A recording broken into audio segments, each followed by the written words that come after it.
ሰላም ሰላም ውድ የግሬስ ፋርማ ቤተሰቦች እንደምን ቆያችሁ? ሁሉ ሰላም ግሬስ ፋርማዎች ነን። እንግዲህ ባለፈው ኮመን ሬጉላቶሪ ፓርት ሜን ነገሮችን ሳመራይዝ ለማድረግ ሞክረን ነበረ። ዛሬ ደግሞ ከሱ ጋር ተያይዞ በተለያዩ ዓመተ ምህረት የወጡ የውስጥ ጥያቄዎችን ከነ ማብራሪያ ለማየት እንሞክራለን።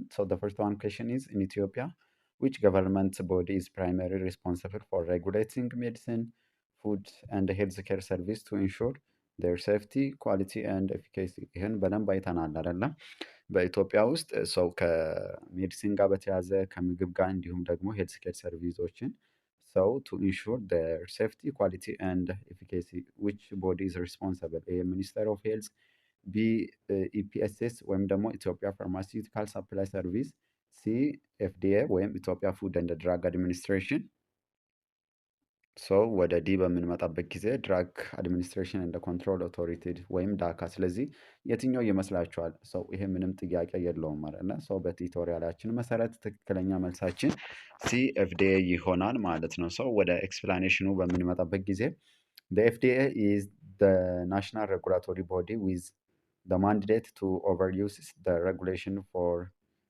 regulation of food, medicine and medical device and other health related products and services in Ethiopia። ስለዚህ በዋናነት ኤፍዲኤ የሚለው ትክክለኛ መልሳችን ይሆናል ማለት ነው። ይህን በምናይበት ጊዜ ሚኒስተር ኦፍ ሄልዝ ሴትስ ኦቨር ኦል ሄልዝ ፖሊሲ እንደ ስትራቴጂ አይደለ? ቲቶሪያሎቻችንም ላይ እንዳየ ነው ሚኒስተር ኦፍ ሄልዝ ከፖሊሲ እና የተለያዩ ስትራቴጂ የሆኑትን ነው ቢልድ የሚያደርጉበት። ስፔሲፊክ ሬጉላቶሪ ፋንክሽን ፎር ፕሮዳክት ራይዝድ ዊዝ ኤፍዲኤ ይሆናል ማለት ነው። ቢም በምናይበት ጊዜ ኢፒኤስኤስ ፎርማሊ ፒኤፍኤስኤ ነበር የሚባለው ኢዝ ፐብሊክ ሴክተር ኤጀንሲ ሪስፖንሲብል ፎር ፕሮክሪመንት እንደ ዲስትሪቢሽን ኦር ሰፕላይ ቼን ኦፍ ፋርማሲውቲካል ኖት ሬጉሌሽን። ስለዚህ ኢፒኤስኤስን ስናነሳ ሁልጊዜ ኢት ኢዝ ሪስፖንሲብል ፎር ፕሮክሪመንት ዲስትሪቢሽን የሚለውን ነገር ማየት አለብን። ዳካን በምናይበት ጊዜ ደግሞ ወዝ ፎርመል ኔም ኦፍ the regulatory body before it was re-established and renamed as FDA አይደለ? FDA ከመሆኑ በፊት ዳካ ነበር የሚባለው። ዋይል ሂስቶሪካሊ ኮሬክት አይደለ? ነገር ግን FDA is the current official name and authority። ነገር ግን በአሁኑ ጊዜ አፕሩቭ ሆኖ የምንጠቀመው ዳካ ሳይሆን FDA ስለሆነ ትክክለኛ መልሳችን FDA የምለው ሲ ይሆናል ማለት ነው። the next question is what are the primary purpose of good manufacturing practice? ስለዚህ የጉድ ማኑፋክቸሪንግ ፕራክቲክስ ፕራይመሪ ፐርፐሱ ምንድን ነው የምለውን ቤዚክ ነገር አንደርስታንድ ማድረግ ነው። ኤ ቱ ኢንሹር ፋርማሲውቲካል ፕሮዳክት አር ኮንሲስተንትሊ ፕሮዲውስድ ኤንድ ኮንትሮልድ ቱ ኳሊቲ ስታንዳርድ አፕሮፕሪየት ፎር ዜር ኢንቴንድድ ዩዝ። ሲ ቱ ሴት ማክሲመም ሪቴል ፕራይስ ፎር ኢሰንሻል ሜዲሲን። ሲ ቱ ሬጉሌት አድቨርታይዚንግ ኤንድ ፕሮሞሽን ኦፍ ድራግ ቱ ፐብሊክ። ዲ ቱ ማኔጅ ፋርማሲውቲካል ሰፕላይ ቼን ኤንድ ፕሪቨንት ስቶክ አውት። ስለዚህ በእናንተ መረዳት የቱ ይመስላችኋል? ማለት ዋት አር ፕራይመሪ ፐርፐስ ኦፍ ጉድ ማኑፋክቸሪንግ ፕራክቲክስ። ስለዚህ የጉድ ማኑፋክቸሪንግ ፕራክቲክስ ፕራይመሪ ፐርፐዙ ምንድን ነው? ቀለል ያለ ጥያቄ ነው አይደለ? ስለዚህ ምንም ጥያቄ የለውም። ይሄ መቆየትም አያስፈልግም አይደለ? እናንተ ደግሞ በጣም ጎበዞች እንደሆናችሁ ስለምናቅ ትክክለኛ መልሳችን ኤ ይሆናል ማለት ነው። ስለዚህ to ensure their pharmaceutical products are consistently produced and controlled to the quality standard appropriate for the intended use። ስለዚህ አንድ ፋርማሲውቲካል ፕሮዳክት ለምንጠቀመው ፐርፐስ አፕሮፕሪየት በሆነ ወይ ለማኑፋክቸር ሆኗል ኳሊቲውን ጠብቆ የሚለውን ፕላስ ደግሞ የፋርማሲውቲካል እየተመረተበት ያለው ሂደት ኮንሲስተንስ በሆነ ወይ እና እንደገና ደግሞ ከኳሊቲን ኮንትሮል አንጻር ጋር ፕራይመሪ ፐርፐስ ኦፍ GMP ይሆናል ማለት ነው። A is correct answer because GMP is a system of quality assurance aimed at ensuring that the medical products are manufactured to the quality standard that minimize the risk to the consumer አይደለ? It's cover all aspects of production from the starting material አይደለ? premises and equipment to the training and the personal hygiene of the staff። ስለዚህ ይሄንን ሁሉ ከቨር ያደርጋል። ስታርቲንግ ማቴሪያሉን ፕሪሚሱን እንደገና እያንዳንዱ ኢኩፕመንት እንደገና ከፐርሰናል ሃይጂን ጋር የስታፉ ማለት ነው ሪሌትድ የሆኑ ነገሮችን ሁሉ ከቨር ያደርጋል። ቢ ሲ እና ዲ በምናይበት ጊዜ ኢንኮሬክት ነው ቢኮዝ ዲስ ዲስክራይብ the function related to ፕራይሲንግ ኮንትሮል፣ ፕሮሞሽን ሬጉሌሽን ኤንድ ሰፕላይ ቼን ማናጅመንት አደረ ሪስፔክቲቭሊ እያንዳንዱ። ስለዚህ ዊች አር ሰፓሬት ፍሮም ደ ማኑፋክቸሪንግ ኳሊቲ ስታንዳርድ ገቨርንድ ባይ ጂኤምፒ። ሶ በኮሬክት አንሰር ኤ ይሆናል ማለት ነው። ሶ ግሬስ ፋርማዎች ነን ዛሬ። ስለዚህ እየሰራን አለን ሬጉላቶሪ ኮመንት ጥያቄዎችን ሪሰንትሊ ሰው ሲኦሲ ኤግዛም በተደጋጋሚ የተጠየቁትን ማለት ነው። ሰው እናንተም ራሳችሁን በዚህ ወይ ነው ሰው ማዘጋጀት ያለብን። ማንኛውንም ጥያቄ በተለያየ መንገድ ቢጠይቁ ሰው ቤዚክ ነገሩን አንደርስታንድ ካደረግን ከዚህ በፊትም እንደምንላችሁ ፈጣሪ ሁላችንንም ይረዳናል። ሰው እንድትበረቱ ስንል ያው መልእክታችንንም አሁንም እናስተላልፋለን። ምንም እንዳትጨናነቁ። ሰው ሜን ፎከስ ላይ ፓርት ላይ ፎከስ ማድረግ ነው። ከዛ በቃ ገብቶ መፈተን ነው ጊዜው ሲደርስ የአምላክ ፍቃድ ሲሆን። ሰው the next question is a pharmaceutical company wish to market a new drug in ኢትዮጵያ አይደለ? እንዳትረሱ። ሰው ምንድን ነው ፋርማሲውቲካል ካምፓኒ ነው wish to the market of a new drug in ኢትዮጵያ አይደለ? አዲስ ድራግ ነው። so what are the first obtained from the FDA?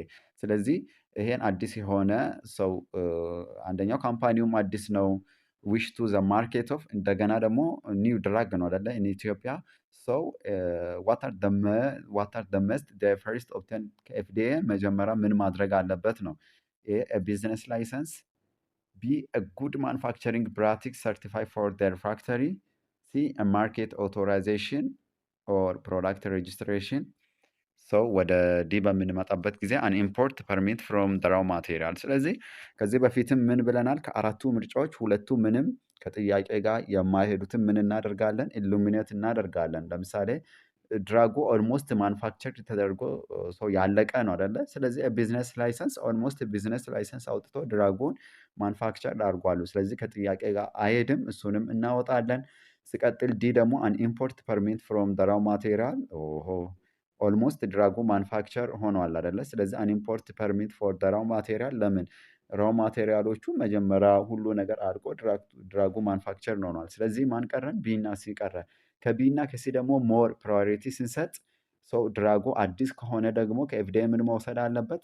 ማርኬት ኦቶራይዜሽን ወይም ደግሞ ፕሮዳክት ሬጅስትሬሽን ግዴታ ነው ማለት ነው። ስለዚህ ኮሬክት አንሰር ሲ ይሆናል። ቢን በምናይበት ጊዜ ጉድ ማኑፋክቸሪንግ ፕራክቲስ ሰርቲፊኬት ፎር ዴር ፋክተሪ መጀመሪያውኑ እሱን ወስዶ ነው ድራጉን ማኑፋክቸር ያደረገው። ስለዚህ ትክክለኛ መልሳችን ምንም ጥያቄ የለውም ሲ ይሆናል ማለት ነው። እንግዲህ ማንኛውም ሀሳብ አስተያየት ካላችሁ እዚህ ጋር ከዚህ በፊትም እንደምንላችሁ ዩዘር ኔማችንን በመጠቀም የተሰማችሁትን እንዲስተካከል የምትፈልጉትንም ሀሳብ ሰው እዚሁ መስጠት ትችላላችሁ። እኛም በዛ ወይ ለመዘጋጀት እንሞክራለን። ሶ ዌን ካም ቱ ኤክስፕላኔሽን ሲ ኢዝ ኮሬክት። ሶ ኖ ሜዲሲናል ፕሮዳክት ካን ቢ ሌጋሊ ፕሌስድ ኦን ደ ማርኬት ዊዛውት ፈርስት አንደርጎይንግ rigorous evaluation by the national regulatory authority አይደል? FDA. So if the product meet the required standard of safety, efficacy and the quality, so the FDA will grant market authorization አይደለ? እነዛ ስቴፖችን ሁሉ ሰው ድራጉ ካለፈ በኋላ ማለት ነው። so or product registration which allow it to be legally solid። ስለዚህ ሌጋሊ ስለሆነ ሁሉንም ክራይቴሪያ ሟልቶ ስለመጣ በዛ ወይ እንዲያልፍ ሪከመንደድ ይደረጋል። ኤ ቢ እና ዲ በምናይበት ጊዜ ኢንኮሬክት ነው። ቢኮዝ ዋይል ዲስ ሜይ ኦልሶ ቢ ሪኳርድ አት ዲፍረንት ስቴጅ አደለ? ቢዝነስ ላይሰንስ ፎር the local agent, a GMP certificate for the manufacturing sites, importer permit for material. So the specific approval for the finished product itself, the market authorization. ስለዚህ ፕሮዳክቱ so the specific approval for the finished product ነው አይደለ? ቅድምም እንዳየነው ኦልሞስት ማኑፋክቸርድ ሆኖ ያለቀ ነው። ስለዚህ ፊኒሽድ ስለሆነ ፕሮዳክቱ ቀጥታ ሰው ምንድን ነው የሚያስፈልገው? ማርኬት ኦቶራይዜሽን ወይም ፕሮዳክት ሬጅስትሬሽን የሚለው ትክክለኛ መልሳችን ይሆናል ማለት ነው። ሶ ጥያቄ ቁጥር 4 ደርሰናል። which of the following pieces of information is not legally required to be on a prescription Ethiopia to be considered valid? So, oh sorry, which of the following is a pieces of information so is not what legally required to be on a prescription in Ethiopia to be considered a valid? A, name, address and the signature of the prescriber. B, name and the strength of the drug. C, the patient diagnosis or illnesses. D, the date ዘ ዴት ዘ ፕሪስክሪፕሽን ዌዝ ሪትን። ይሄ ምንም አይደለም፣ ምንም ማሰብ አስፈልጋችሁም ስላችሁ ጥያቄው በጣም ቀለል ያለ ለማለት ነው። ሰው ትክክለኛ መልሳችን ምንም ጥያቄ የለውም ሲ ነው አደለ? ሰው ማብራሪያውን በምናይበት ጊዜ while knowing the diagnosis is clinically very helpful for the pharmacist to verify the appropriateness of the prescription. It is generally not a legal requirement for the prescription to be valid for dispensing አይደለ? especially in our country Ethiopia. So the core legal component related to the prescriber, the patient, the drug, and the instruction for use. So A, B እና D በምናይበት ጊዜ the prescriber details the full drug details, name like name, strength, and the dosage form, direction for use, and the date, all essential legal components of a valid prescription in our country. ስለዚህ ዲያጎኒሲሱ ሰው ግዴታ ላይሆን ይችላል ማለት ነው። ሰው ወደ ጥያቄ ቁጥር 5 ደርሰናል። a patient request that you the pharmacist provides them with your personal opinion on their physician competence. What are the most ethical response? A, agree with the patient if you have doubt about the physician. B, give a neutral and non-committal answer and refuse to discuss the physician. B, professionally redirect the conversation to the patient medication and the treatment plan, assuring them for collaboration with the physician to ensure their safety. D, advise the patient to fill the formal components against the physician immediately. So the correct answer ምንም ጥያቄ የለውም ሲ ነው። ምክንያቱም this response is the most professional and ethical አይደለ? It's avoid criticizing a fellow healthcare professional which is unethical and unprofessional አይደለ? ስለ ፊዚሽያኑ ሰው ከክላይንት ጋር ማይሆን ነገር ማውራት አሰ ፋርማሲስት የለብንም። ሰው respect the ፋርማሲስት ፊዚሻን ሪሌሽንሽፕ አይደለ? ምክንያቱም ህክምና ቲም ወርክ ነው and refocuses the patient on what the matter the most. So their own treatment and the care, it is the main trust in the healthcare system. ኤ በምናይበት ጊዜ incorrect ነው because this is unprofessional and undermine the collaborative nature of the healthcare አይደለ? ቢም እንደዛ while the better than criticizing a blunt refusal can seem unhelpful and a damage rapport with the patient. ዲም በምናይበት ጊዜ recommending a formal complaint without any evidence of malpractice is irresponsible and scarred. The situation is unnecessary. ስለዚህ ሰው ክላይንቱ ይሄን በሚጠይቅበት ጊዜ እኛ ደግሞ ሰው ክላይንቱ ለጠየቀው ነገር ሶሉሽን መስጠት ሰው ነው ያለብን። ፕላስ ደግሞ ራፖርት የሆነ ሪሌሽንሽፕ ከፔሸንት ጋር ሜንቴን ያደረግ አለብን። እንደገና ህክምናም ደግሞ ቅድም እንዳልነው ምንድን ነው ሰው ቲም ወርክ ስለሆነ ፋርማሲስት ፊዚሻን ሪሌሽንሽፕ መደረግ አለበት፣ ሪስፔክት መሆን አለበት። ስለዚህ ትክክለኛ መልሳችን ሰው እንደዛ ይሆናል። ሰው ስለነበረን ቆይታ እጅግ አድርገን እናመሰግናለን። የዚህም ፓርት ደግሞ ቀጣይ ይዘንላችሁ እንቀባለን። ማንኛውም ሀሳብ አስተያየት ካላችሁ ሰው ማስቀመጥ ትችላላችሁ። ባይ ባይ። መልካም ቆይታ